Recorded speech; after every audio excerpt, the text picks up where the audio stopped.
Veja no ICL Notícias, segunda edição.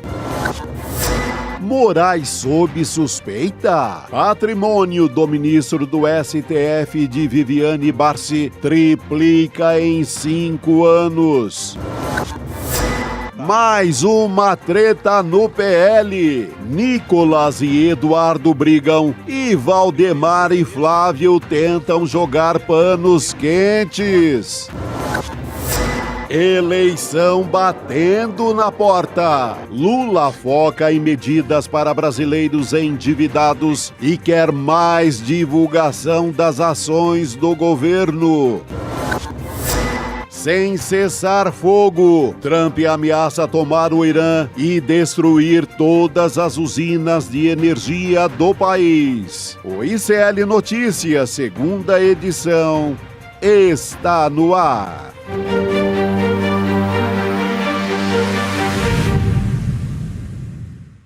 Olá, boa tarde. Seja muito bem-vindo, seja muito bem-vinda. O ICL Notícias, segunda edição, está começando ao vivo em todos os nossos canais nesta segunda-feira, dia 6 de abril de 2026. Ao meu lado, já na redação de São Paulo, Chico Sá, aposto para mais uma semana quente em Brasília. Opa, prontinho para mais uma semana. A guerra continua, esse tédio do Trump aí para o resto do mundo. Isso não tem como, Chico, não acaba nunca. Meu Deus do céu. De tédio a gente não morre. Infelizmente, às vezes a gente queria ter um pouquinho de tédio, mas infelizmente não teremos se depender de Donald Trump.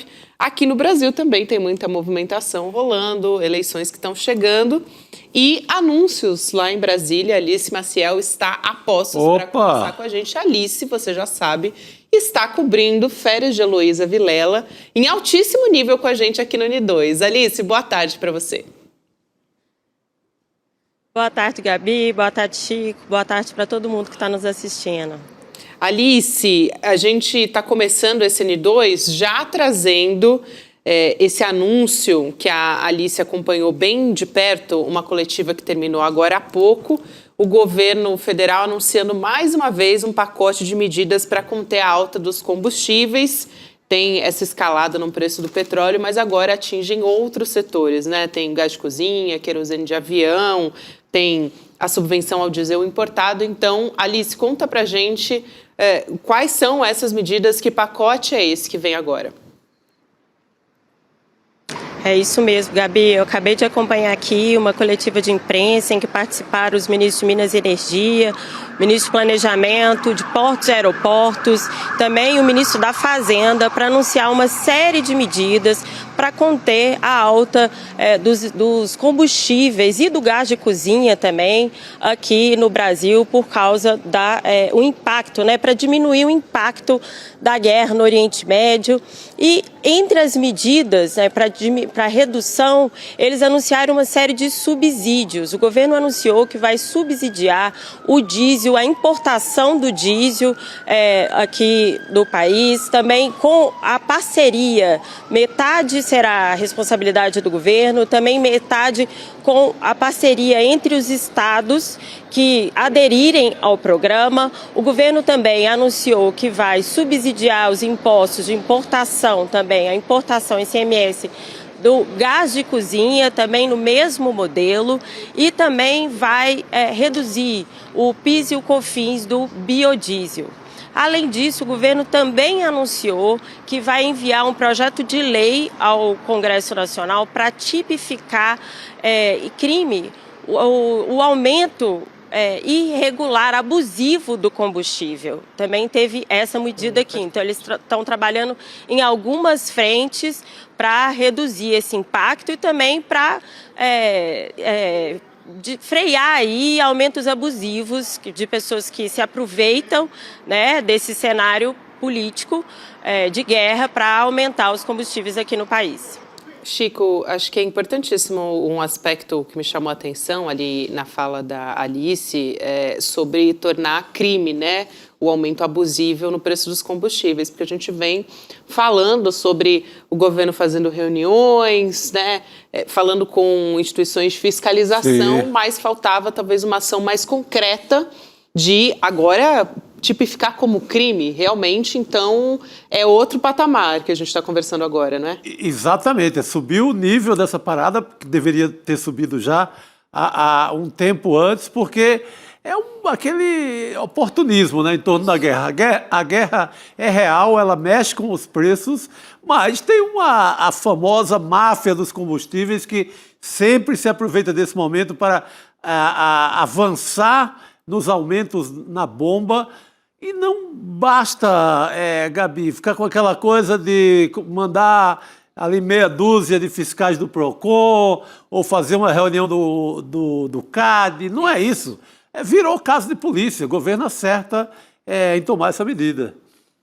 Exato. Alice, eu acho que você pode trazer sua análise aqui também, só confirmando a questão do gás de cozinha, né? Então, pelos próximos meses, isso é por um período determinado, é pré-determinado, todo o GLP do Brasil, ele vai ser vendido com preço interno. Então, ele não está submetido a uma oscilação, né? Uma repercussão de oscilação internacional, que eu acho que tem tudo a ver com essa questão da guerra, né, dos Estados Unidos e o Irã. Exatamente, Gabi. Todo esse planejamento tem um prazo aí de 2 meses e que podem ser prorrogáveis. Tá? Essa legislação aí que eu falei, esse projeto de lei para tipificar como crime também, prevê uma prisão para 2 a 3 anos também de quem fizer esse aumento abusivo dos preços de combustíveis. E lembrando também, aqui o discurso, né, dos ministros foi que o presidente Lula tem pedido para a equipe, cobrado medidas para que a população brasileira não sinta os impactos de uma guerra que não é do Brasil. Mas eu acho importante a gente lembrar também que estamos aí há 6 meses das eleições e que o preço dos combustíveis pode impactar muito, né? Um fator que a gente sabe que impacta muito na popularidade de um candidato a presidente. Então, tem outras medidas. Esse pacote, ele vem junto a outras medidas que o governo está anunciando a partir de hoje, nas últimas semanas, em relação ao endividamento também. Então, também tem esse contexto político eleitoral. Fundamental. E acho que essas medidas novas, aliás, na semana passada a gente teve um anúncio da Petrobras e semanalmente a gente vem falando sobre ações que o governo federal está fazendo, mas essas me parecem, Chico, que já pensando nesse termômetro que a Alice traz sobre as eleições, já está sendo levado bastante a sério pelo governo federal. Sim, porque também se você não protege a chamada economia popular, você perde a eleição. Isso. Exato. Então, são medidas que abarcam uma proteção, né, ao consumidor de menor poder aquisitivo e também ao governo na questão eleitoral, porque vamos passar por um período importantíssimo, mais uma vez, que é esse enfrentamento com a extrema-direita. Exato, e ainda tem os estados, agora em menor quantidade do que a gente conversou na semana passada, que não aderiram àquela proposta de subvenção do diesel. Isso é importante também para conseguir que a medida atinja... Agora parece que estão mais dispostos, né, a entrar no jogo, né? Já teriam 25 estados, é isso, Alice, que topa...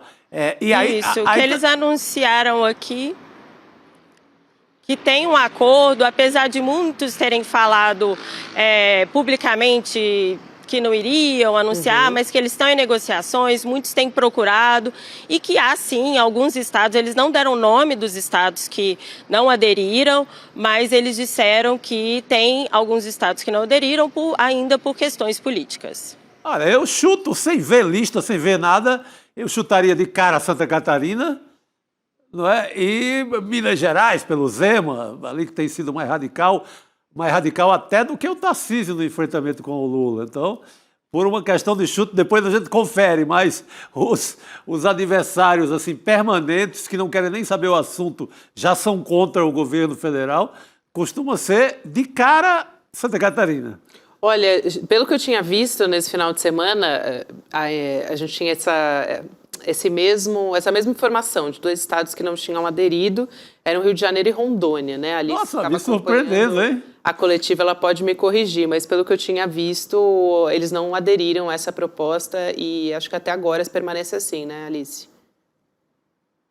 Eles, até o momento que eu fiquei na coletiva, Gabi, eu saí no meio para falar aqui com vocês, mas até o momento que eu fiquei, eu estava saindo, tinham acabado de fazer essa pergunta sobre os estados, e o ministro falou que não ia informar o nome dos estados que ainda não aderiram, porque ainda estava em negociação, e eles não quiseram nomear os governadores que não aderiram, né, ao programa. Exatamente. O Rio tem a complicação porque sequer tem um governador de fato e de direito, né?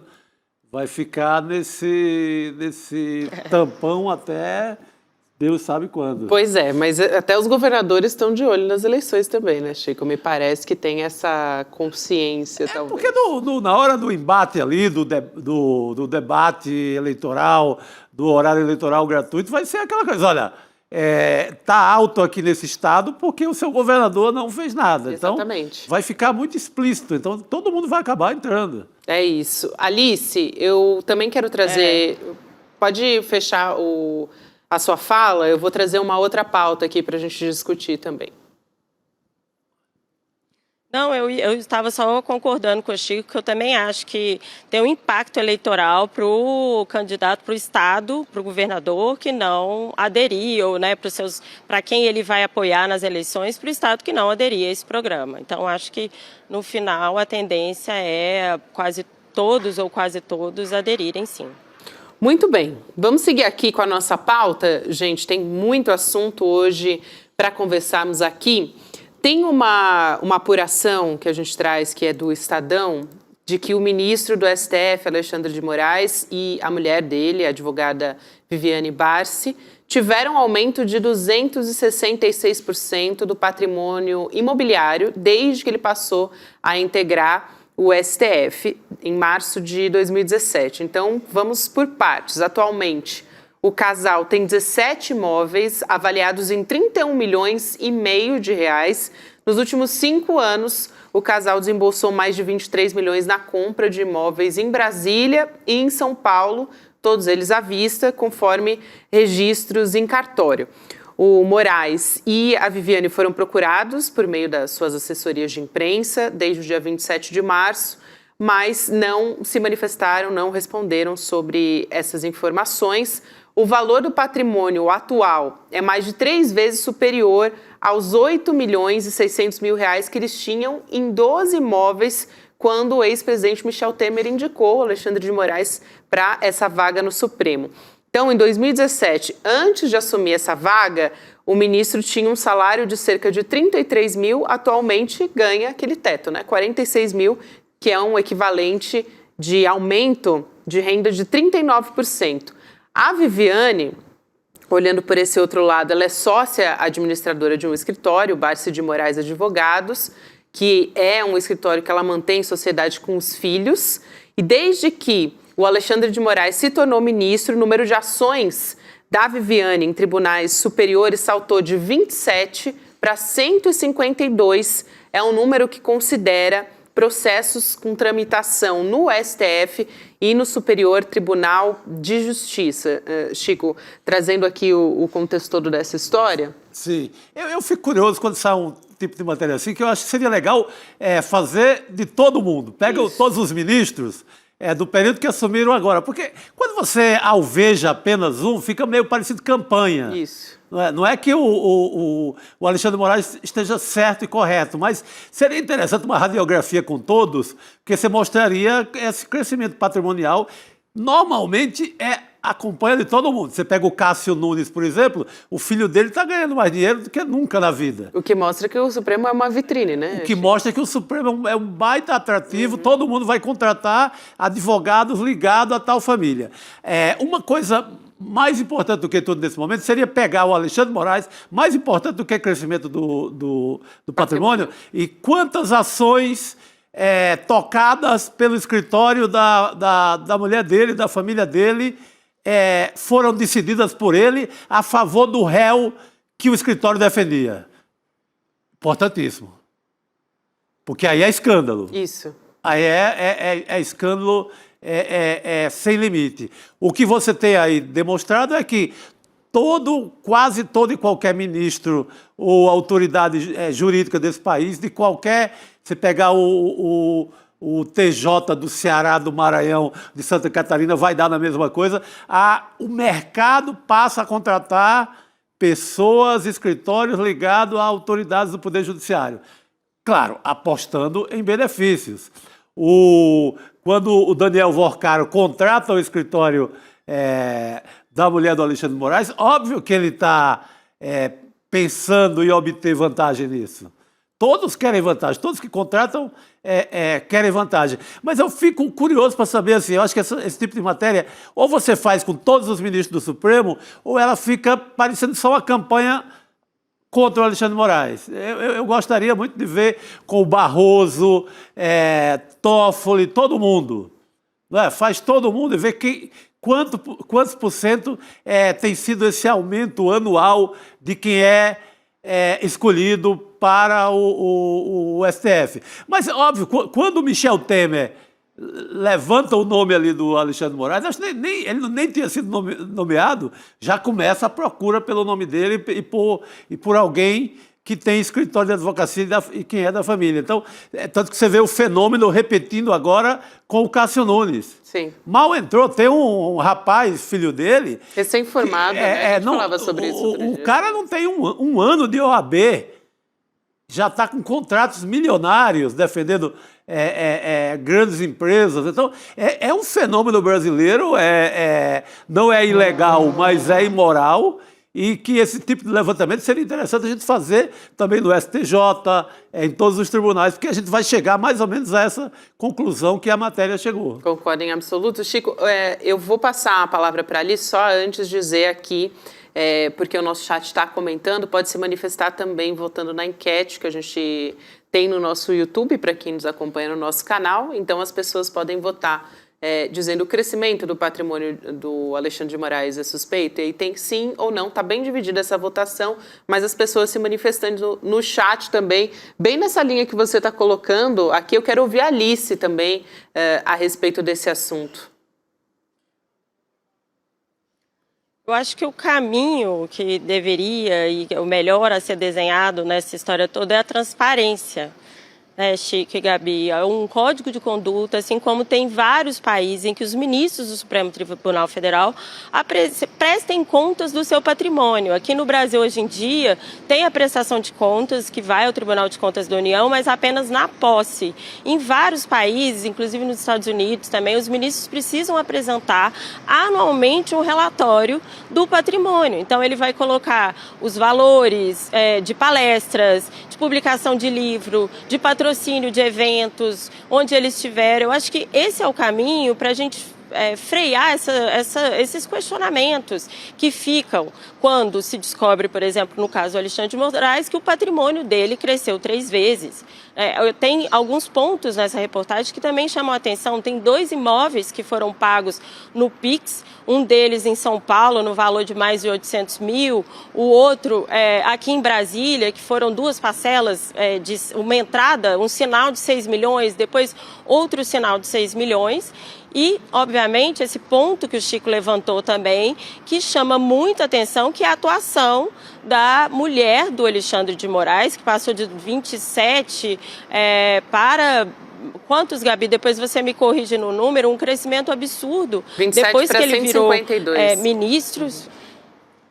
Depois que ele virou ministro, então a gente tem visto também esse caso se repetir com os filhos, várias reportagens, filhos de ministros, esposas de ministros, tanto do Supremo Tribunal Federal como do STJ, isso também que provavelmente tem nos tribunais. Então eu acho que o caminho para a gente avançar nesse debate é a transparência para a população, com transparência total e acesso à população, publicação dessas informações, que é a forma deles poderem atuar, se eles quiserem, né, continuar atuando, já que eles questionam que isso não é imoral, não é ilegal, e a população também poder fiscalizar essa atuação dos ministros do Tribunal Federal. Tem muitos comentários aqui, Alice, Chico também, eu estava até olhando para baixo porque eu estava constando, né, a nossa audiência falando sobre isso. O Pedro Paulo também fala sobre Ele chama aqui de nepotismo judiciário existe, Chico, pegando um pouco uma carona no que você falou sobre o filho do Cássio Nunes, e ele diz quase como um lobby, né? Não é ilegal necessariamente, imoral sim, e isso não constrange decisão nenhuma que o Alexandre de Moraes tenha tomado, pelo menos não há notícia disso nessa reportagem que a gente traz aqui. E aí também tem uma outra pessoa aqui, Aragão, dizendo: o Chico Sá sintetizou a realidade de todos os tribunais e parentes dos membros. Você pegar em qualquer estado, o cara assumiu ali, ele saiu da comarca, aí ele assume, ele vira desembargador, aí o filho, o tio, a tia tem um escritório de advocacia, passa a ser contratado por todo mundo naquele estado, porque se acha culturalmente no Brasil que vai ter um favorecimento. A gente é de uma cultura patrimonialista, então também imediatamente tem o crescimento de patrimônio, e aí vale para o Poder Judiciário, para o Poder Legislativo, para o Executivo. É uma cultura brasileira secular. É um horror, mas é. Tanto que o Flávio Dino pautou a questão dos penduricalhos, né, no primeiro momento, que é um passo nesse sentido. O Flávio Dino, ele enfrenta os penduricalhos, mas depois ele não consegue vencer a guerra por inteiro. Já volta os balangandãs, conseguiu proibir alguns penduricalhos, mas os balangandãs continuam. Então é muito difícil você lutar contra essa cultura brasileira, que isso é muito do Poder Judiciário, né? Aí criam-se aqueles patrimônios gigantes, aquele juiz ganhando 400 mil por mês. É um horror. É isso, eu acho que rende muita discussão isso aqui. Eu queria virar um pouco o nosso assunto para falar sobre Banco Master. Todo dia a gente fala sobre Banco Master aqui. O que agora a gente vai tratar é o seguinte: o STF e a Procuradoria-Geral da República, eles estão também prevendo enfrentar um dilema caso a delação premiada do Daniel Vorcaro, o dono do Master, prospere e atinja ministros. Aqui estão falando de ministros específicos, né? O Dias Toffoli e o Alexandre de Moraes, que tinham ligações com o ex-banqueiro, a apuração da Folha de São Paulo. Mas o que estão avaliando nos bastidores as autoridades, né? Que essa possibilidade vai representar um desafio para a atuação de todos eles, né, da PGR e também do relator, porque eles têm, claro, relações cordiais com os dois ministros. Mas os interlocutores, segundo a Folha, do Mendonça e do Gonê, estão dizendo que essa situação deve exigir um ponto de equilíbrio entre agir com prudência, né, por um lado, e de outro levar a investigação adiante se houver evidência contra os ministros. Segundo os relatos que foram feitos à Folha pelos interlocutores do André Mendonça, ele leva em conta o fato que a opinião pública exige as respostas sobre as fraudes financeiras do Master e se houver alguma evidência concreta de irregularidade, ele vai ter, enfim, que tocar isso adiante. Mas era uma situação, essa torta de climão, é algo que já não é de hoje, né, Chico? Sim. Não é muito uma novidade, eu acho, essa apuração da Folha de São Paulo. Eles trazem algumas opiniões de bastidores, tá, uma avaliação de como é que está o clima, mas não é necessariamente uma novidade o quanto um ou outro ministro do Supremo. Aliás, aqui estão citando 2 ministros, mas eu diria que podem aparecer até outros nomes aí, a gente não sabe, né? Exatamente. O Mendonça, né? O André Mendonça, ele se mostra no primeiro momento até mais ali, se mostra mais destemido, com jeito de quem ia tocar esse caso para valer, com toda a transparência. 2 dias depois, começaram a aparecer na lista bolsonarista implicado, ele já paralisou, já não deixou ir para a CPI, agora mesmo vetou a ida do Ibanez, do governador do Distrito Federal para a CPI do crime organizado. Então, ele tem uma largada que auspiciosa, que parecia alguém que ia jogar a favor... No primeiro momento. Esse vai jogar a favor da transparência total. 2 dias depois, estava proibindo os bolsonaristas de comparecerem à CPI. Então, também não... 6 por meia dúzia o comportamento dele em relação ao próprio Alexandre de Moraes e em relação ao próprio Toffoli. Ele não avança como se esperou no primeiro momento. Exato. Venceu até rápido essa história, né? da postura do André Mendonça também, Alice. Eu acho que a gente tem que lembrar que a própria defesa do Vorcaro chegou a tentar negociar para que ele não trouxesse informações sobre o ministro do Supremo Tribunal Federal. Então, o que a gente tem até o momento é que há vários indícios de que tem sim, ele tem informações para apresentar sobre ministros da Suprema Corte. Tem outro ponto também que a gente tem que lembrar, que a Polícia Federal, o diretor, o Andrei, chegou a apresentar um dossiê com 200 páginas para o André Mendonça de conversas do Dias Toffoli com o Vorcaro. Então, isso tudo ainda está em suspenso. Agora, obviamente, o Daniel Vorcaro precisa apresentar provas, indícios de crime. Eu acho que isso que tem que ser apurado e é isso que vai depender da delação dele também. E esse acordo político, eu acho até complicado, né? A gente colocar isso como uma normalidade, de que eles vão pensar ou refletir ou dialogar ou ter meandros em investigar ou não. Eu acho que a obrigação se existe o crime, se existe indício de crime, precisa ser investigado e precisa ser punido. É isso, né? Um trabalho técnico e sem esses menos. Agora a gente sabe que as coisas não são assim, que vai ter sim uma pressão interna enorme, como já vem tendo aí, desde que essa história começou, tanto do Congresso quanto na Corte. Então a gente continua acompanhando para ver onde essa história vai chegar e também cobrando que haja respostas, né, para tudo isso que está sendo levantado muito pela imprensa também. Aliás, vocês falaram do Ibanez, né, dessa postura do André Mendonça, desobrigando o Ibanez a comparecer na comissão, na CPI do crime organizado. Eu queria falar a respeito disso, né, da CPI do crime organizado, porque o senador Alessandro Vieira, que é relator dessa CPI, ele protocolou um requerimento para prorrogar por mais 60 dias os trabalhos da comissão. Já tem um apoio de 28 senadores, o que é um número já superior ao que é necessário para a tramitação desse pedido. Então, você está vendo aí a publicação do senador nas redes sociais. O Alessandro Vieira diz o seguinte, abre aspas, em muitos lugares, inclusive no nosso Brasil, a esperança é matéria cada vez mais rara diante de tanta injustiça. A CPI do crime organizado tenta trazer um pouco de luz, apontando abusos, omissões e crimes de figuras poderosas. O Brasil só será uma república democrática de verdade quando a mesma lei valer para todos. Fecha aspas. Esse prazo inicial da comissão se encerra daqui a pouco, dia 14 de abril, e agora está esperando por uma decisão do presidente do Senado, Davi Alcolumbre, e a comissão tem tentado dar prosseguimento ao cronograma. Enquanto isso, tem previsto pelo menos 4 depoimentos para essa semana, e o Ibanez Rocha é um deles, só que ele não vai comparecer, a gente já sabe, porque o André Mendonça desobrigou que ele fosse, né, que ele comparecesse à CPI. E também tem nessa lista o ex-presidente do Banco Central, Roberto Campos Neto, e o atual, o Gabriel Galípolo, também está nessa lista.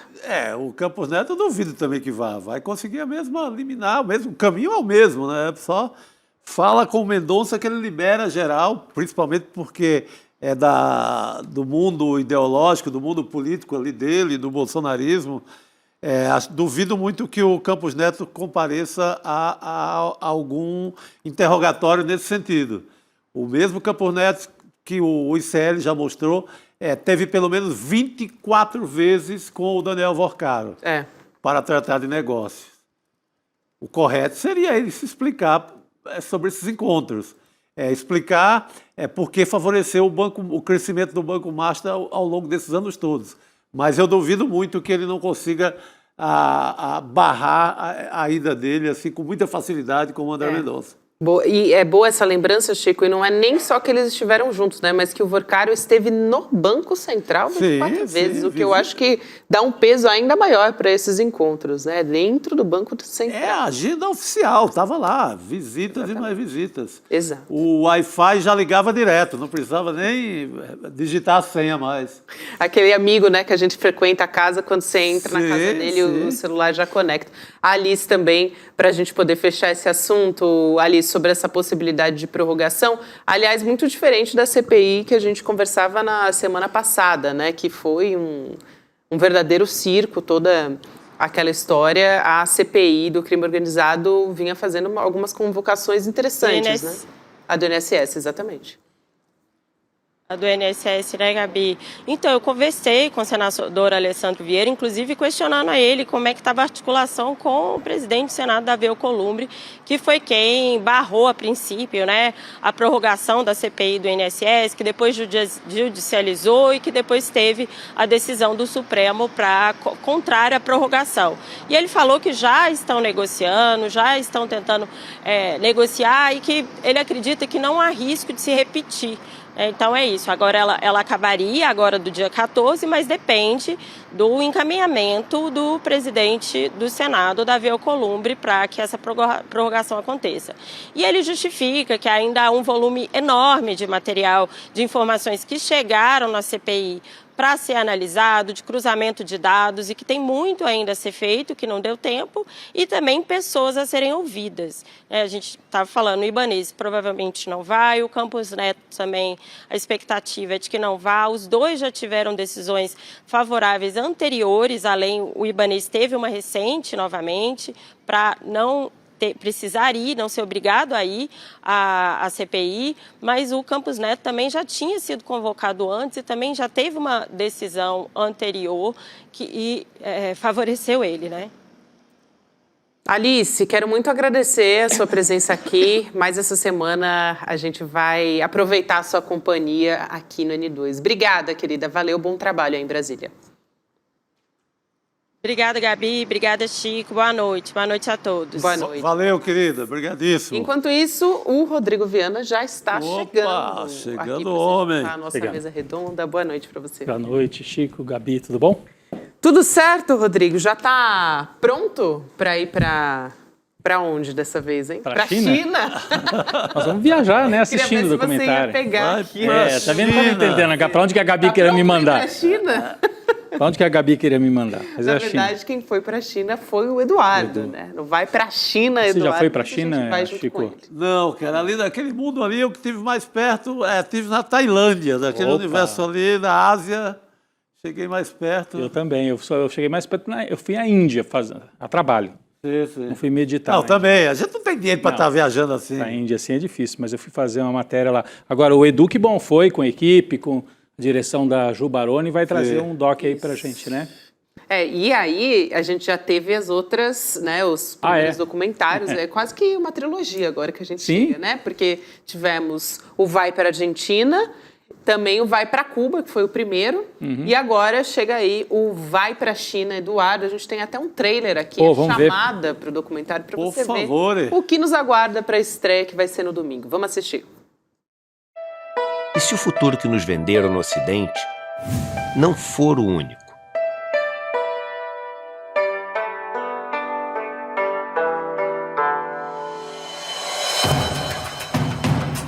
É um ônibus que cabem 8 pessoas dentro do ônibus e não tem ninguém dirigindo.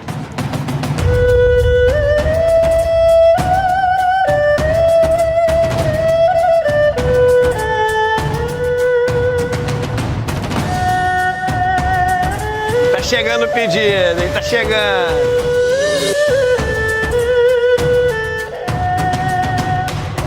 Quando os ventos da mudança sopram, alguns constroem muros. Outros constroem moinhos de vento.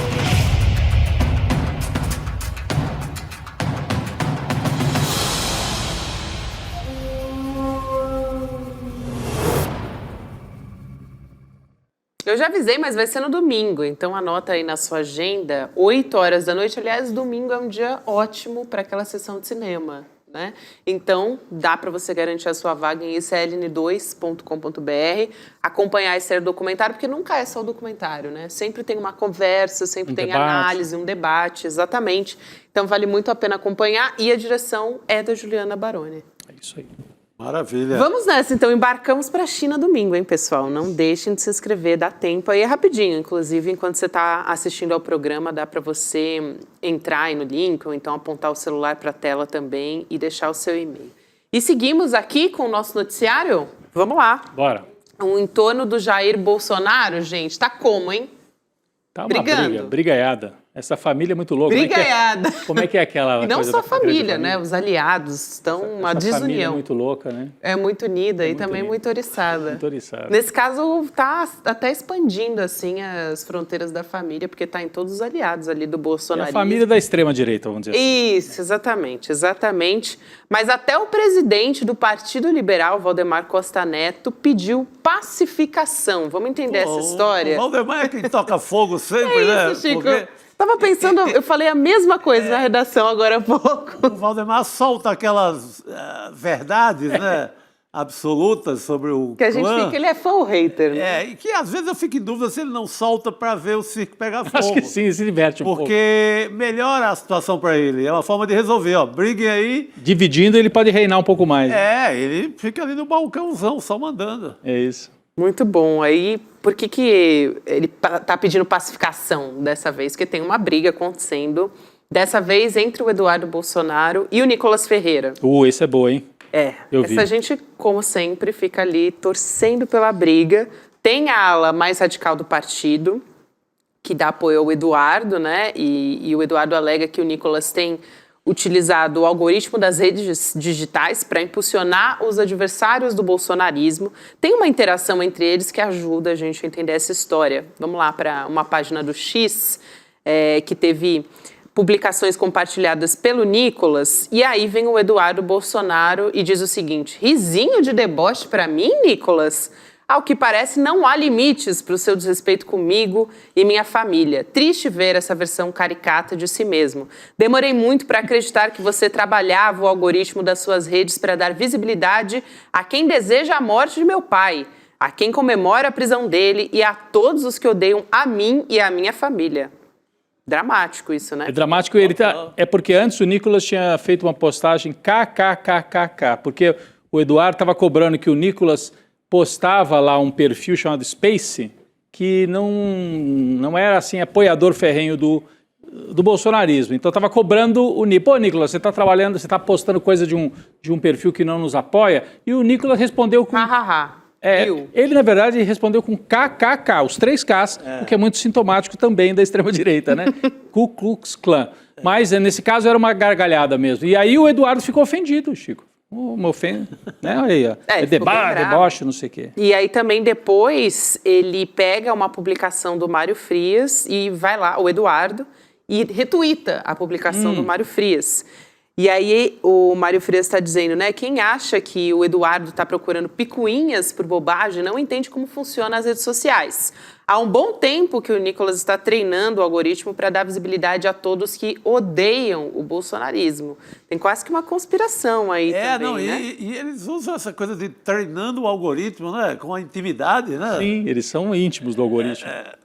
No meio dessa briga, só para dizer que não se restringe aos dois, a Michelle Bolsonaro compartilha um vídeo do Nicolas falando sobre Satanás no filme A Paixão de Cristo. Que loucura completa.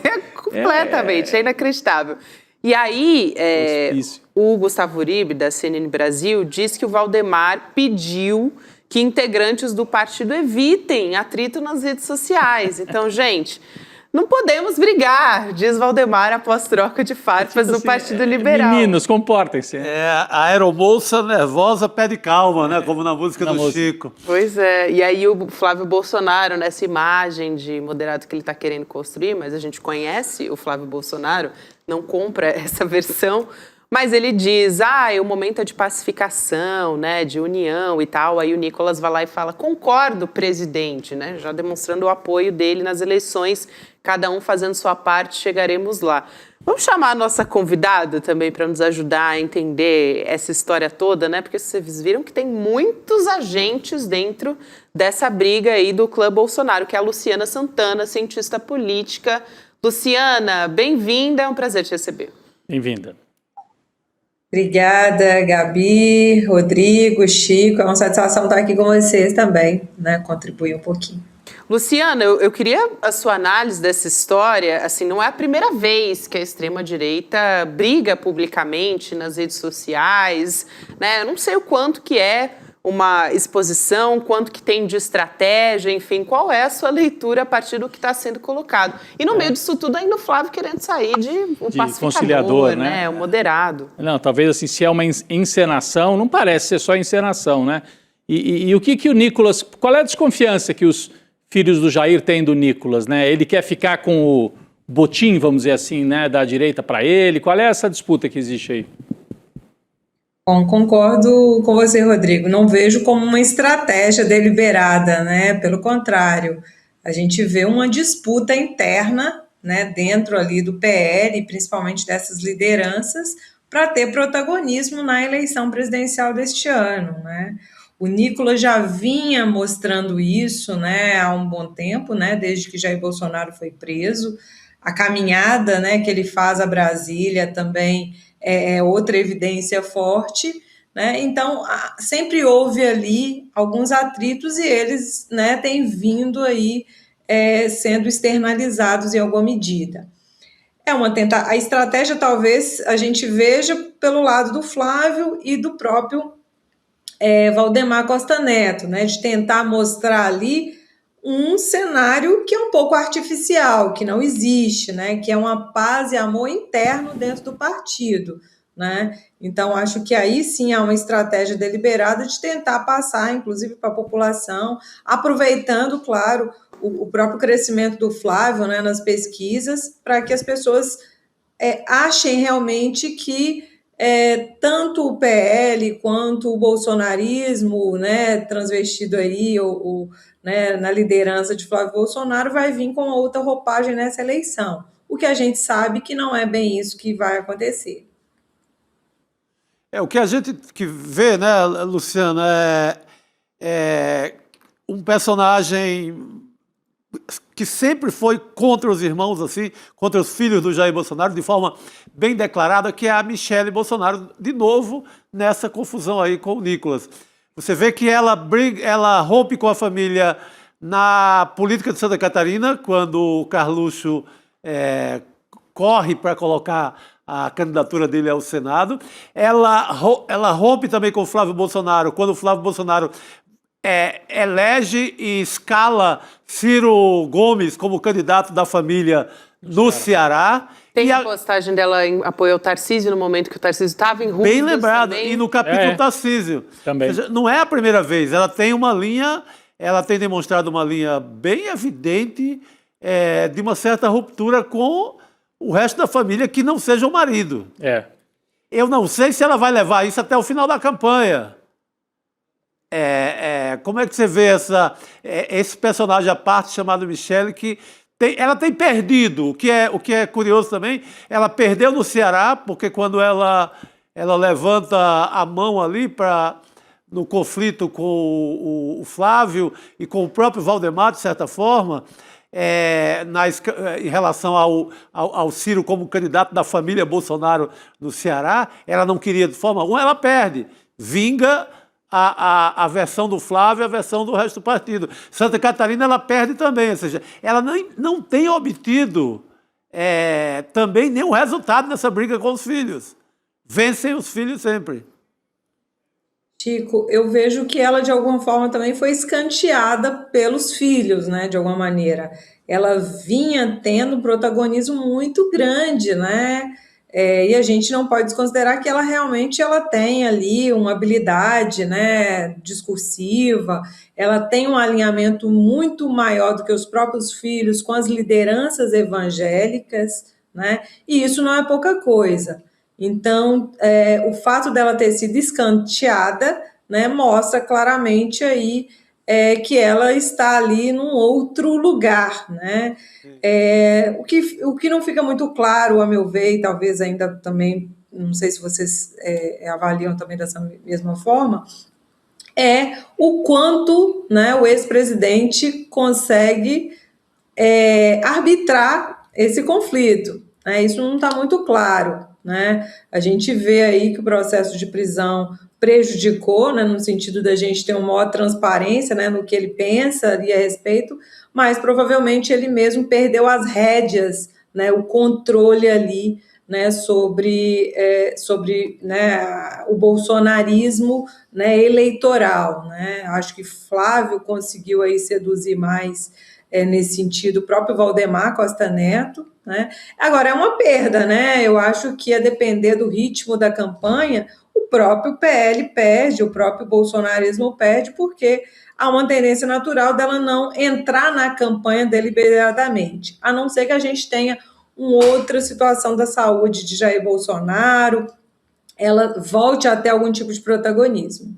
Tem uma outra questão nessa história do PL que diz respeito a São Paulo, né? Porque tem uma perda que está sendo projetada pelo partido que é de 1 milhão de votos para a Câmara dos Deputados aqui no estado de São Paulo. Por quê? Os principais nomes das últimas eleições do partido, eles não vão disputar vaga. Então, a gente está falando do Eduardo Bolsonaro, agora há pouco falamos do Eduardo, a Carla Zambelli, sim, também dois deputados de mais de 1 milhão de votos, os dois juntos. E o próprio Ricardo Salles também. Então, os três tiveram mais de 2 milhões e 300 mil votos em 2020. Somando os três, deu 2 milhões e 300 mil. É isso. E nenhum dos três vai ser candidato. É claro que uma parte desses votos pode ficar no campo da direita, da extrema-direita, mas outros podem se dissolver aí no mercado eleitoral, vamos dizer, né? Há essa possibilidade, não? Com certeza, São Paulo, na verdade, é o estado ali que tem tido o investimento dos partidos, né? Tanto Lula de um lado, quanto é uma preocupação, né, do Valdemar Costa Neto de tentar entender ali para onde vai esse eleitorado que na última eleição apostou nesses 3 nomes. Sabendo como é o comportamento do eleitor e que ele é muito menos fiel para uma eleição proporcional do que para uma eleição majoritária, é uma tendência natural que haja ali parte desses votos que não necessariamente, Rodrigo, sejam da extrema-direita em si, né? Eles foram, parte desse eleitorado, eu acredito que foram convencidos naquele momento ali, né, de uma dessas 3 opções, mas que poderia ali ir para um campo talvez mais de centro, né? E aí acho que é um campo aberto para, por exemplo, candidaturas aí à esquerda, né, até não apenas proporcional, mas como Senado, né, Simone Tebet, poder ali lucrar, né, ter algum tipo de retorno, né? É muito difícil ainda a gente falar isso sem a lista completa, né, certinho aí, mas há uma tendência da gente ter ali alguns votos que com certeza vão migrar aí para um eleitorado mais de centro, para candidaturas de mais de centro. É interessante isso também, falando aqui para a gente fechar, não fechar, né, mas assim, trazer mais uma notícia sobre essa movimentação ali da extrema-direita, principalmente olhando para o clã Bolsonaro, né? Tem a vaga de vice do Flávio, que tem uma ala que está dividida ali, então tem os mais chegados ao centrão do bolsonarismo e os mais radicais da extrema-direita mesmo. Então, essa ala mais ligada ao centrão quer como vice a Tereza Cristina, do Progressistas, que foi ministra da Agricultura do Bolsonaro, né? E a ala mais bolsonarista, que é o governador de Minas, né? Aliás, acabou de deixar o governo de Minas Gerais, na verdade, o Zema, que é do Novo e que é bastante bolsonarista, apesar de ser desse partido, né? Nos posicionamentos políticos dele. E ainda tem a ala mais radical ainda, que quer um perfil que lembre mais o Braga Neto e menos o Hamilton Mourão, porque o Hamilton Mourão tinha aquele perfil de dar várias, assim, nem diretas, né? Dá para dizer diretas públicas ao Bolsonaro. Então deu ali várias alfinetadas, né, Chico? Então tem gente que defende um milico aí. Por que bota o... Já que o homem voltou para a Lua, bota o astronauta logo, né? Astronauta, pô. Mas a Tereza Cristina, ela é disputada também pelo Caiado, né? Ela tem a possibilidade de emplacar como vice lá também. Do Caiado. Aí do seria Caiado. uma dupla do agro. E o Zema, tem que lembrar que ele está querendo muito a própria candidatura, né? É tanto que ele tem é o único da direita que sai com uma plataforma muito bem definida, que eu gosto quando a direita bota a cara e... Se mostra por inteiro. Ele já adiantou, não é, que tem programa sim e que o principal ponto é privatização geral. Banco do Brasil, Petrobras, Caixa, tudo que não foi privatizado até agora. Ou seja, eu gosto quando a direita não fica escondendo o jogo como o Flávio, que pode fazer a mesma coisa, mas esconde o jogo. Então, acho que dificilmente o Zema vai largar a mão da candidatura dele no primeiro momento, eu acredito. Mas Luciana tem mais habilidade para nos explicar isso. Bom, o PL, assim como os outros partidos, ainda tem um tempo aí para decidir sobre o nome de quem vai ser o vice, né? É claro que o Lula fez isso, né, no caso ali, enfim, da própria candidatura, porque, né, já era natural ali que o Alckmin assumisse esse protagonismo novamente, né? Foi um vice que deu certo, né? No caso de Flávio Bolsonaro, ele está num período de testes, né? Inclusive da popularidade desses vices e o quanto esses vices podem agregar eleitoralmente. E aí, claro, a gente, com essas opções, a gente vê aí uma tentativa, né, com a Tereza Cristina, né, de tentar ali abarcar um público onde ele é mais rejeitado, que é o voto feminino, né? No caso de Minas Gerais, por ser um estado estratégico e é um estado que, né, historicamente tem definido os resultados, né, das eleições presidenciais, né, um estado extremamente expressivo, né, assim como São Paulo, né, é uma síntese, né, do Brasil mesmo, né, que a gente poderia dizer do ponto de vista eleitoral. Agora, vejo que essa pretensão aí, inclusive a opção de ter ali ainda, né, um vice ligado aos militares, né, talvez seja a pior dos mundos para ele nesse momento, né, principalmente depois do julgamento, processo de condenação, né, o próprio 8 de janeiro, e isso tá, quer queira ou quer não, ainda está na memória das pessoas, né? Então, acredito que essa seja a opção que ele menos queira, apesar de ter uma base mais radicalizada, que gostaria sim que ele enfrentasse, que mostrasse que é um projeto de continuidade. Eu acho, assim, não sei se vocês também fazem essa leitura, tem uma parte do eleitorado insatisfeito de ver esse Flávio Paz e Amor, que gostaria que ele viesse também mais duro, que dissesse que vai vir, que vai dar continuidade ao que Jair Bolsonaro, né, tinha feito no mandato que ele teve à frente. Então, acho que ele tem que fazer algum tipo de escolha e aí ele vai ter perdas e ganhos em qualquer uma delas que ele fizer, mas a que ele deve perder mais é essa última opção. Na minha avaliação, o melhor para ele seria a Tereza Cristina. Se a disputa, assim, se a gente parte de Lula com 40%, 42%, e o Flávio um pouquinho menos no primeiro turno, e se os dois vão disputar um eleitorado que é o nem ali, que segundo o Felipe Nunes da Quest, dá 10% do eleitor, então o que está em jogo mesmo são 10% dos votos, o Lula está, né, assim, tentando conquistar esse eleitorado, e o Flávio, para conquistá-lo, precisa se mostrar um cara moderado, um cara mais tranquilão. Ele está nesse movimento. Saúde, Gabi. Obrigada. E a Tereza Cristina favoreceria isso, porque ela tem uma imagem mais bem assentada, né? Mais assim, regular, mais uma pessoa... Passa a imagem, pelo menos, de uma pessoa mais séria. Sim. Tem lá o lado dela, é o agronegócio e a direita, mas não é cheia de esquisitices como o Zema, né? O Zema é um sujeito pouco confiável, vai dar declarações estranhas durante a campanha, pode atrapalhar, é muito vaidoso, vai querer ele ter o protagonismo e tal. Então eu acho que para o Flávio Bolsonaro encaixaria melhor mesmo, o personagem que encaixa melhor é a Tereza Cristina, não porque ele precise do voto do agro, que esse em boa parte já vai para ele, mas pela personagem, e se é uma mulher também, né? Acho que ajuda a suavizar um pouco a candidatura. Justamente, e acho que esse cálculo é também levado em consideração, né? Claro. O eleitorado feminino é muito importante para decidir a eleição. Eu queria também trazer um pouco da visão de como que está a base governista. Do lado do Lula. Nessa história, né? Do lado do presidente Lula, porque existe uma percepção de enfrentamento que precisa ser feito, principalmente por meio das redes sociais, né, professor? E aí, a gente até trouxe uma reportagem semana passada aqui no ICL de como tem perfis até de fofoca de Instagram que estão sendo utilizados para criticar o governo. Patrocinados por bets, às vezes, né? Patrocinados por bets, exatamente. E aí é uma pessoa normalmente naquele tom de indignação, né, que puxa para o emocional, para dizer que, e claro, embutido com notícia falsa também. E contra o Lula criticar. Sempre. Antissistema e tal. Exatamente, sempre com essa narrativa aí. Então existe essa percepção.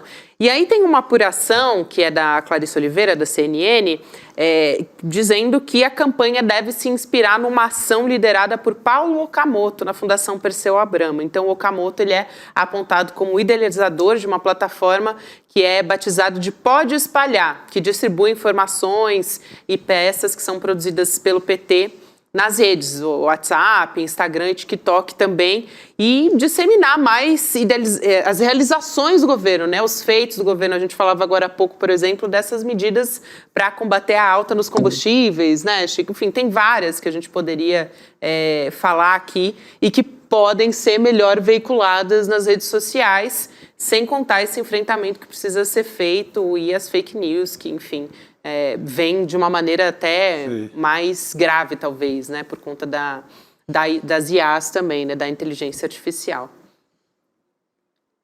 Gabriela, a gente tem notado, claro, no último ano e meio, né, que a comunicação do governo melhorou, né, mas ela não melhorou ao ponto de ser, né, ou de ter ali aliados, né, nos algoritmos, né, enfim, para poder chegar efetivamente essa informação à população, né? Por mais que a gente veja, e eu falo isso como alguém que está atuando, acompanhando políticas públicas, né? A gente vê que muita coisa está acontecendo, mas as pessoas desconhecem ou não dão essa valoração que davam, por exemplo, né, em Lula 1 e Lula 2, né, para determinadas políticas públicas, né? Isso é uma mudança de comportamento também do eleitor e que ainda o governo não sabe como lidar, né? E aí ele precisa agora realmente adotar uma estratégia que faça frente aí, né, não apenas a Flávio Bolsonaro, mas a extrema-direita como um todo, né? E essa direita, inclusive, que dialoga também com presidenciáveis, né, como o Ronaldo Caiado, né, ou o Zema, né, Romeu Zema. Então, acho que ainda o governo ainda está com o pé atrás ali, precisa adotar algum tipo de estratégia mais ofensiva, né? A gente sabe que as big techs vão estar a serviço aí, né, desses partidos mais à direita. Hoje, os Estados Unidos têm um interesse claro nisso, isso é inegável, né? A gente não precisa nem ficar, né, repetindo isso, né? E aí, claro, tem que ir para as ruas, tem que ter os aliados. Acho que as candidaturas nos estados vão fazer diferença quando elas começarem efetivamente a acontecer. Agora, com um quadro mais definido, né, né, com essas mudanças partidárias, sabendo quem vai mais ou menos estar em cada um dos estados disputando, talvez aí a gente seja uma alternativa para levar essa informação de forma mais efetiva, né? E aí a gente não pode desconsiderar outros meios de comunicação, né? O rádio faz uma diferença ainda, gente, no Brasil. Claro que faz. Né? A gente acha, às vezes a gente fala muito das redes sociais convencionais aí, né, no telefone, mas as pessoas estão o dia inteiro ouvindo, no carro, né, fazendo um trabalho, está ouvindo rádio. Então, o governo precisa aproveitar melhor também esses meios tradicionais, né? Afinal, 82% da população vive nos municípios, né, pequenos, né? Então, assim, a gente precisa pensar melhor, né, como que isso poderia ser feito, né? algo que ia ser enfrentado nesse ano efetivamente. Desculpa, Rodrigo, Não, fala isso você. que a professora fala eu acho muito importante, porque no momento que o Sidônio entra, acho que uma das primeiras ações que ele fez foi colocar o presidente Lula Dando entrevista nas rádios. em diversas rádios, né? Que era a tática que o Franklin Martins usou lá no segundo governo do Lula também, de colocar o Lula, por exemplo, vai viajar para o Piauí.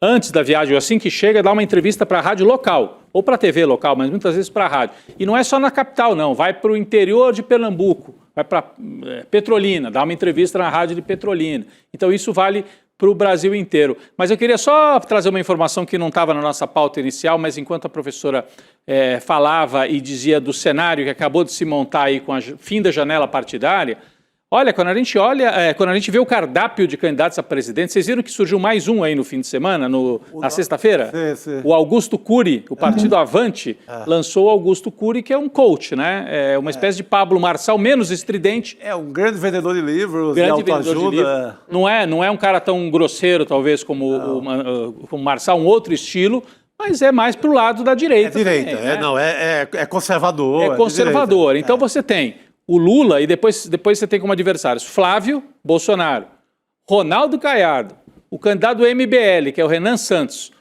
o Aldo Rebelo, que foi para a direita, uma direita nacionalista, mas é uma direita.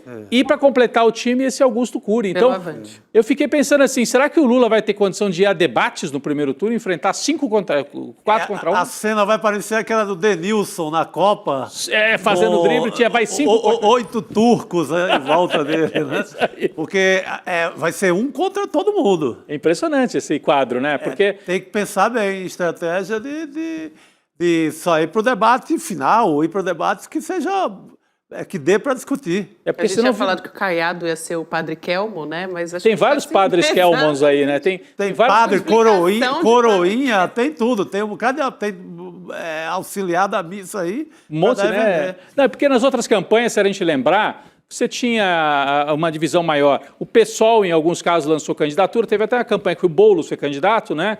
A Soraya Tronic foi candidata por um partido mais de direita, mas ela não ela fazia bem o debate, ela inclusive desmontou o padre Kelmon e o próprio Bolsonaro, se não me engano, na última eleição. A Simone Tebet. O próprio Ciro Gomes, mesmo com aquela maldade para dar umas estocadas no Lula. Mas batia na direita. Mas batia na direita também. Agora não. Agora você só tem quem bate no Lula. Então, é diferente. Acho que é a primeira vez desde a redemocratização que a gente vai ter um quadro desse tipo. 5 ou 6 candidatos de direita e um só pela centro-esquerda, que é o Lula. Impressionante como se formou esse cenário aí. E você tem mais de um candidato de extrema-direita, o que é louco. Também, Você tem 3 candidatos de extrema-direita. Você tem o rapaz do Missão, você tem o Ronaldo Caiado e você tem o Flávio Bolsonaro. Você tem 3 candidatos de extrema-direita. E o Aldo Rebelo fazendo esse papel que a gente sabe. Isso, professora, eu vou pedir só para a gente fechar rapidinho, que a gente tem que girar a pauta. Eu já vou fechar, mas eu acho que o Rodrigo chama atenção por um ponto importante, né? E aí a gente vai precisar entender realmente qual é a estratégia aqui, né? A estratégia governista que vai ser adotado, né? Não vai ser fácil, mas é necessário, considerando aí, né, os ataques que vão vir e a forma perversa como a extrema-direita tem lidado, né, com o governo e com o processo de desinformação. Fora a própria habilidade de usar isso muito bem, né, posteriormente, né, e nos momentos posteriores aos debates. É isso, professora. Quero muito agradecer sua presença aqui no N2. Foi um prazer conversar contigo. Até uma próxima oportunidade. Muito obrigado. A professora Luciana Santana. Obrigado. Boa noite. Eu que agradeço, é uma satisfação estar aqui com vocês. Um abraço, boa noite. Abraço grande, até mais. Aliás, hoje é segunda-feira, gente, e temos Chico Pinheiro Entrevista, né? Daqui a pouquinho, né? Uma entrevista especial com o professor João César de Castro Rocha, nosso querido Castro Rocha. A gente tem um trechinho aqui da análise que vamos experimentar hoje à noite, logo depois do N2. Vamos assistir esse trecho e a gente já volta a conversar. Vamos lá. Eu não vejo muito sentido quando se diz o problema hoje da esquerda é que ela não sabe se comunicar. Quem tem que aprender a se comunicar é o Pablo Marçal, porque o Pablo Marçal vende curso sobre como vender curso. Se você não é um gênio da comunicação, você vai morrer de fome. O problema da esquerda nunca foi comunicação. O problema da esquerda é conciliar discurso com prática. Então, nesse caso, um governo como o da Frente Ampla tem que ser mais ousado, tem que comprar as brigas necessárias, tem que abraçar a causa do fim da jornada de 6x1, tem que mandar para o Congresso o projeto para isenção de imposto de renda até R$5.000, para congelamento de imposto. Mesmo que perca essa batalha. Mesmo que perca, porque se perder... Marca a posição. E sinaliza para o povo brasileiro qual é a sua posição e qual é a posição dos outros. Então isso é muito importante. Então, me parece que o problema não pode ser resolvido apenas como comunicação e informação. A comunicação e a informação tem que estar dentro de um contexto mais amplo. Nesse contexto mais amplo, é preciso um pouco mais de ousadia por parte do governo. Então a gente acompanha a partir das 7 horas da noite o Chico Empenheiro Entrevista, que é daqui a pouquinho. Vamos seguir aqui falando agora de noticiário internacional. Gente, já podem imaginar, né, qual é o assunto que eu vou trazer aqui. A guerra acabou. Não. O spoiler veio no começo do programa, né, Chico? Que a gente falou do Donald Trump. Hoje ele disse que os Estados Unidos podem derrubar o Irã em apenas uma noite e que essa noite pode ser amanhã, também conhecido como terça-feira. E tem, enfim, diversos absurdos, mas o presidente dos Estados Unidos disse que o petróleo que está no Irã está lá para ser pego. Foi uma aspa do Trump. Ele disse que os Estados Unidos podem atacar usinas de energia, pontes e outras infraestruturas no Irã também, se o país não chegar a um acordo ou reabrir o Estreito de Hormuz até amanhã. Ou seja, se não fizer as vontades do Donald Trump, né? Traduzindo aqui o que ele está falando. Vamos chamar o Amaury Chamorro, que é estrategista, consultor em comunicação política também, para nos ajudar a entender mais, enfim, essa série de absurdos que o Donald Trump está dizendo publicamente. Chamorro, é um prazer te receber. Bom, prazer estar aqui novamente. Situação complicada. Donald Trump colocando aí um horário, digamos, né, para iniciar o que ele falou, desatar o inferno no Irã e arrasar com a sua população, porque o que ele praticamente verbalizou na coletiva que ele acabou de dar. E ele está, assim, quer dizer, ele não disse isso com todas as letras, mas há um subtexto e algumas especulações de que poderia usar até o que eles chamam de armas táticas nucleares no Irã. Sim.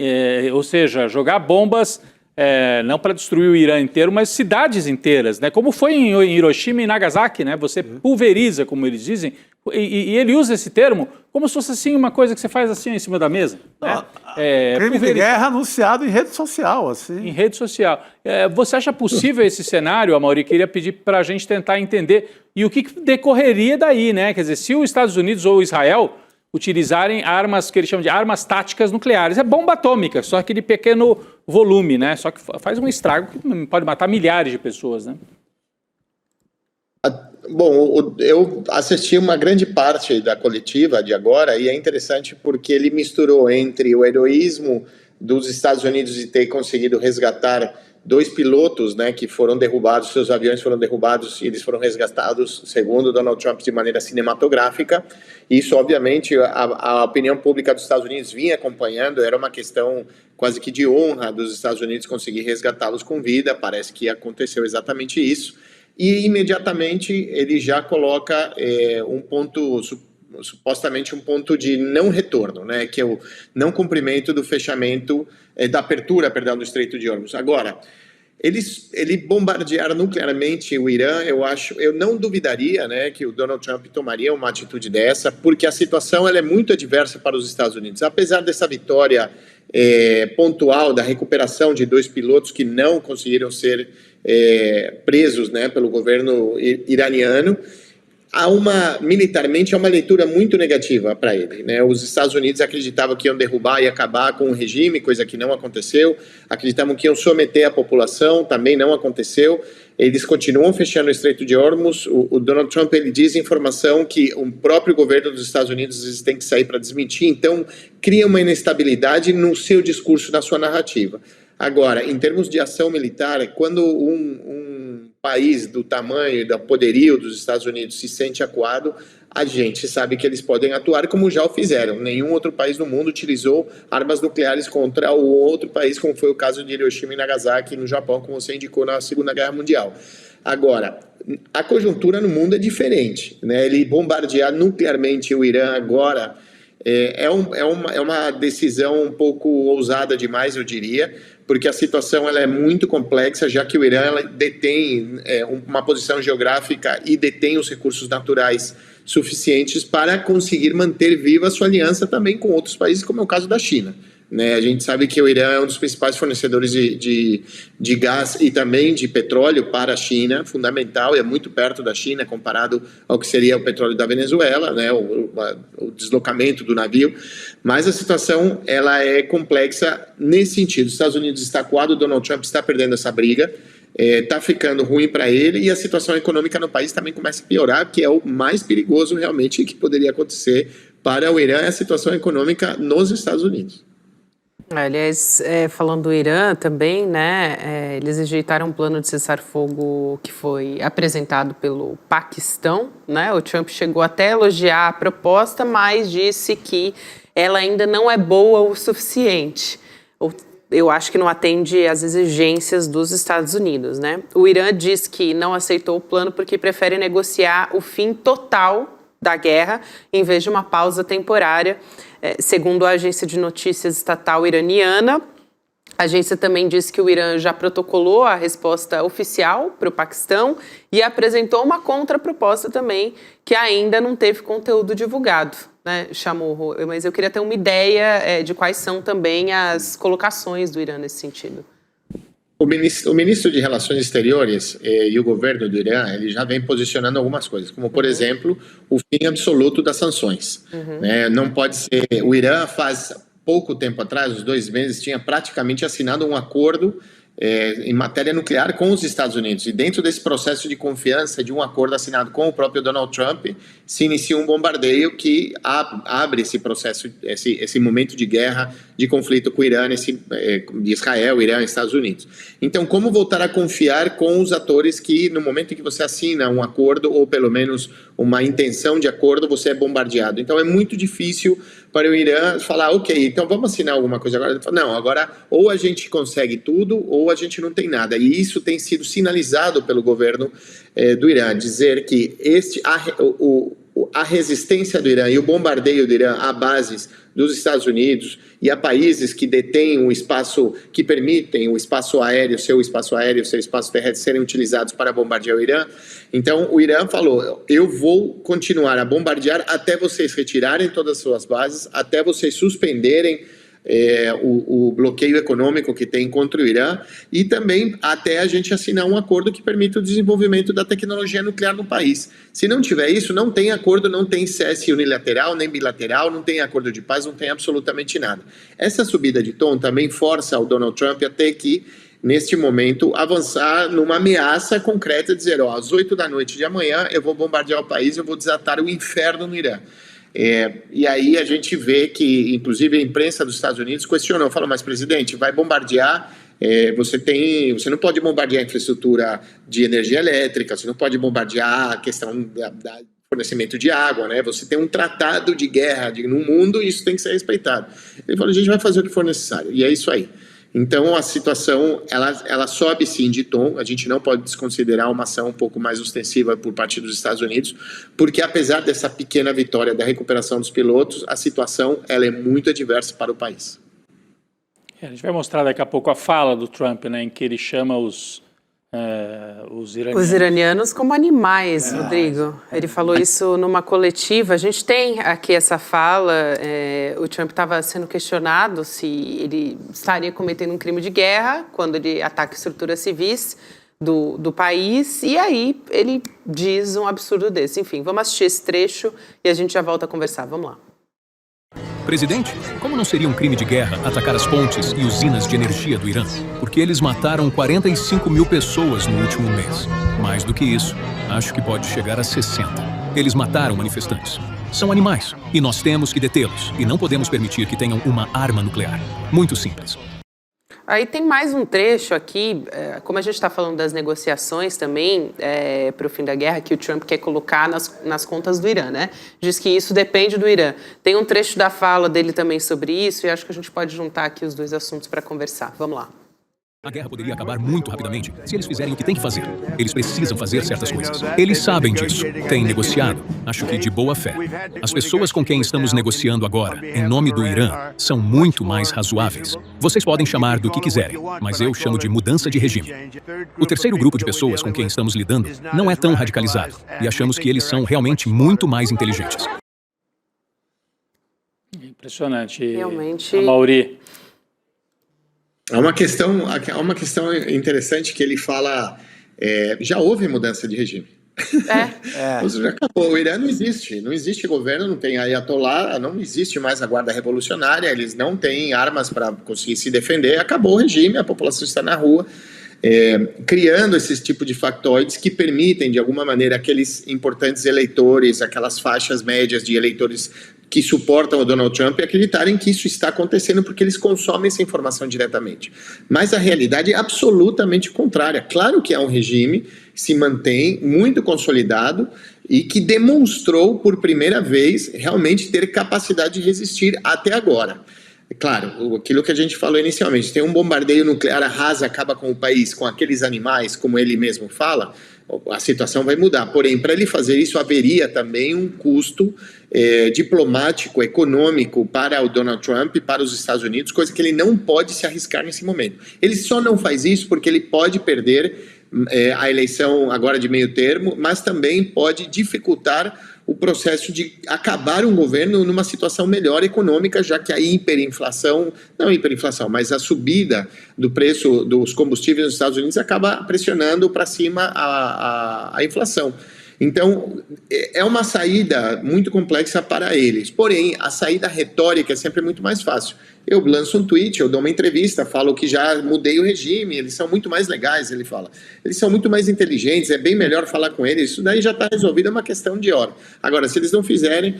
Então, é uma disputa muito mais na narrativa nesse momento, para tentar, de alguma forma, pressionar a opinião pública favoravelmente a ele, para que o Irã abra o Estreito de Hormuz, que é a única coisa que ele está pedindo, na realidade, é abrir, porque sabe que é uma pressão dos países asiáticos, os sócios deles, alguns países também do Oriente Médio, que tiram o seu petróleo por lá, estão sendo afetados economicamente. É simplesmente isso. Agora, eu acho muito difícil o Irã ceder nesse sentido, a não ser que militarmente seja rendido, seja vencido. Agora, por uma atitude diplomática de vamos chegar num acordo, eu acredito que nesse momento não vai acontecer. E o Irã teria alguma capacidade ainda de retaliar? Bom, tem retaliado, né, de maneira significativa ali as bases dos Estados Unidos, Arábia Saudita, Emirados Árabes Unidos, Bahrein, Catar, toda aquela franja ali do Golfo, né? Mas alguma coisa a mais, eu vi... aquela instalação nuclear de Israel, né? Eu esqueci o nome da cidade agora, que não é nem Tel Aviv, nem Jerusalém, uma terceira cidade onde há a instalação nuclear de Israel. Então, assim, a tensão aumenta muito, né? Porque se o Irã for atacado no nível que o Trump está prometendo, certamente vai ter um revide que vai espalhar o caos por aquela região. Então, a gente pode esperar dias, talvez, de muito caos, a não ser que ele esteja blefando de novo, Chico. Um blefe para na última hora sacar alguma coisa ainda para adiar esse confronto final aí, vamos dizer, né? É que o blefe tem sido a política... até em relação aos pilotos, eles conseguem blefar que os pilotos já estão seguros de volta às tropas dos Estados Unidos. Naquela hora, o Irã perde a peleja ali, porque a contra-informação dos Estados Unidos é forte e eles caem na história. Uhum. Mas não, por favor, Amaury. Desculpa, Chico. Não, pode seguir, perdão. Não, mas em contrapartida, você vê que eles não têm, o Trump não tem conseguido, por exemplo, com a população local, ele tentou armar rebeldes, ele tenta fazer fissuras internas, e ele não conseguiu a fissura interna. Zero, por enquanto, parece, né? É isso que o Amaury estava destacando, isso chama bastante atenção. Isso. E aí eu queria juntar uma informação muito importante, que é o seguinte: eles tentaram, os Estados Unidos, enfiar os curdos num processo de confronto com o Irã. A Turquia falou não. Isso não é negociável, isso não vou tolerar. E avisou os curdos, não entrem nessa guerra. Quem são os curdos? Os curdos são a maior população que não tem um país São quase 70 milhões de habitantes que são curdos, mas eles não têm um próprio país, eles vivem entre a Turquia, o Irã, o Iraque e a Síria. Então, essa população que detém, sim, reservas de petróleo, que tem dinheiro e que foi armada majoritariamente pelos Estados Unidos para tentar, de alguma forma, desequilibrar o poder de Bashar al-Assad, e uma outra parte acabou, inclusive, enfrentando o ISIS, não a favor do Donald Trump, mas sim, não a favor dos Estados Unidos, mas sim para se defender do ataque do exército islâmico. Uma parte desses curdos que estão que estão na fronteira com o Irã, eles foram chamados, foram convocados pelos Estados Unidos, e a Turquia parou isso. Então, qual foi a retórica do Donald Trump hoje? Sensacional. Ele falou, eu pedi para eles não irem, para eles se cuidarem, porque é o melhor eles não entrarem em confronto agora, porque eles são um povo maravilhoso.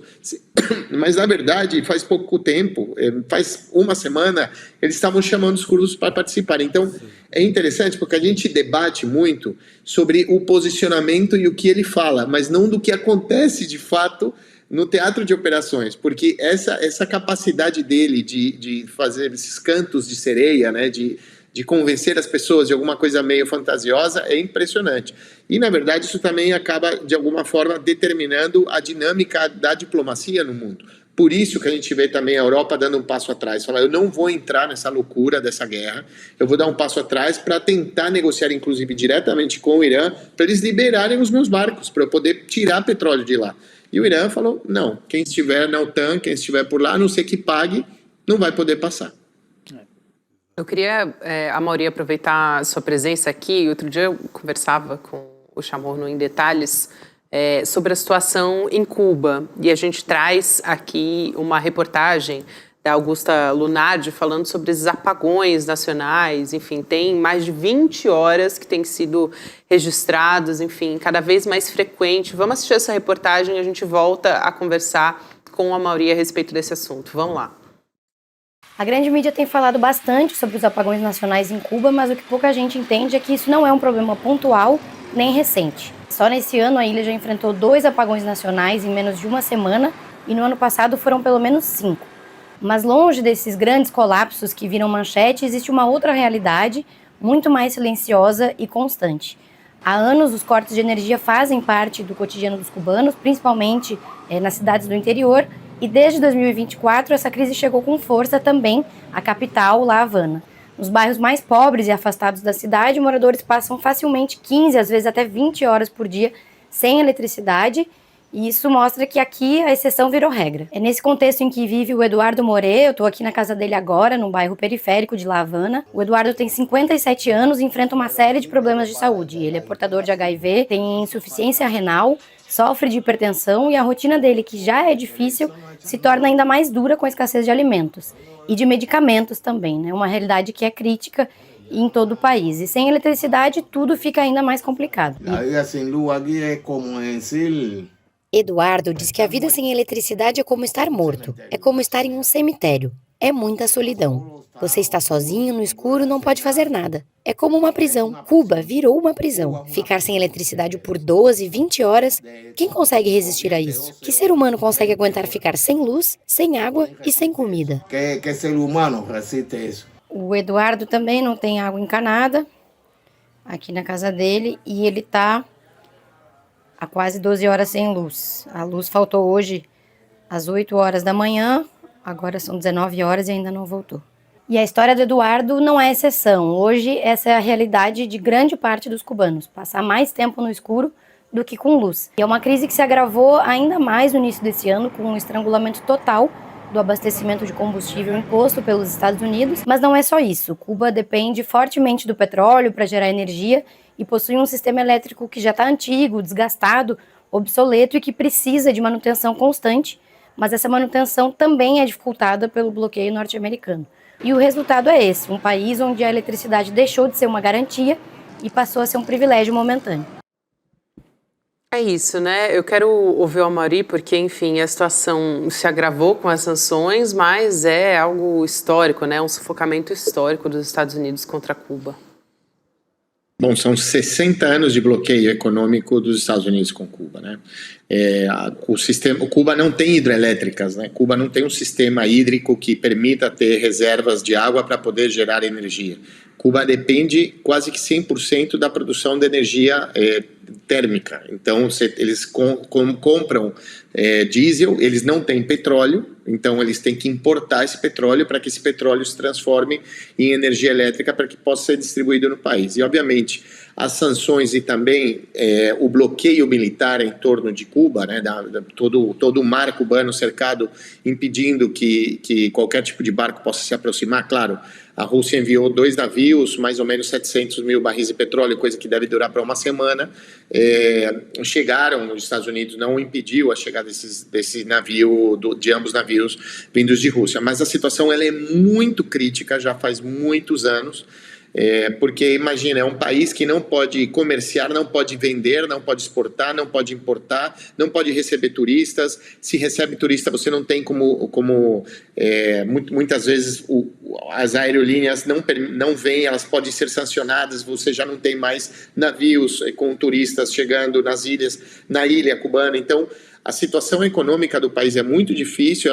Ela depois da chegada do Trump 1, imediatamente ele reverteu todos os avanços diplomáticos e de acordos, inclusive econômicos, de abertura econômica que o Obama assinou junto com o Raul Castro. E agora, já o país, depois de todos esses anos e da invasão da Venezuela e do sequestro do presidente Nicolás Maduro, a Venezuela, que era o maior fornecedor, o principal fornecedor de petróleo de Cuba, ele parou de fornecer esse petróleo devido às sanções e também à decisão dos Estados Unidos.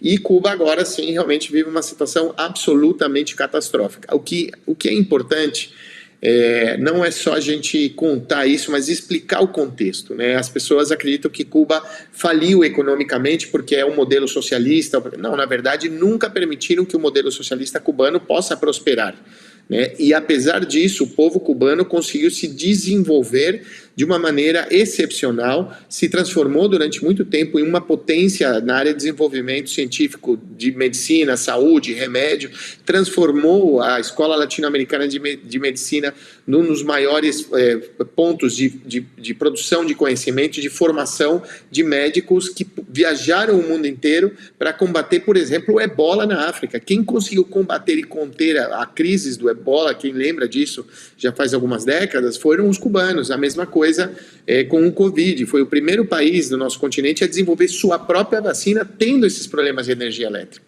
Então, é importante para os Estados Unidos e para o capitalismo, de maneira geral, mostrar um país que optou pelo socialismo destruído, um país que não tenha sequer energia elétrica.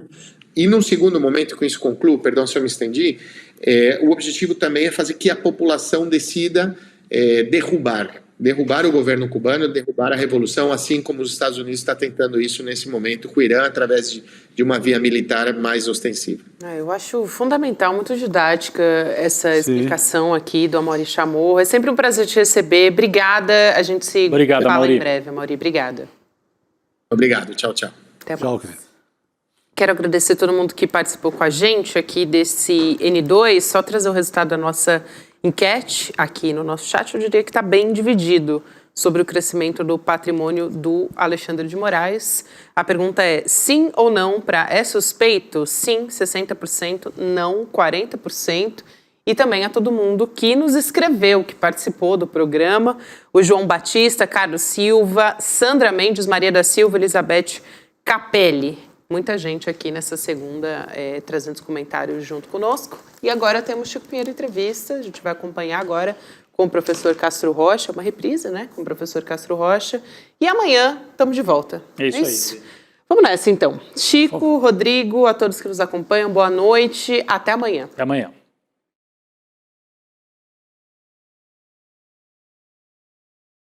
Turma, olha só essas cenas do nosso documentário sobre a China. Bora conhecer uma das empresas de tecnologia mais bombadas da China? Vem comigo conhecer a Deep Robotics. Our robotic dog has many applications. They can entertain people, take care of old people by monitor his condition. They can help the people to prevent their home from stealing. The robot can patrol and inspect for a certain residential area or inside the factory to check if there are any potential fire is just happened.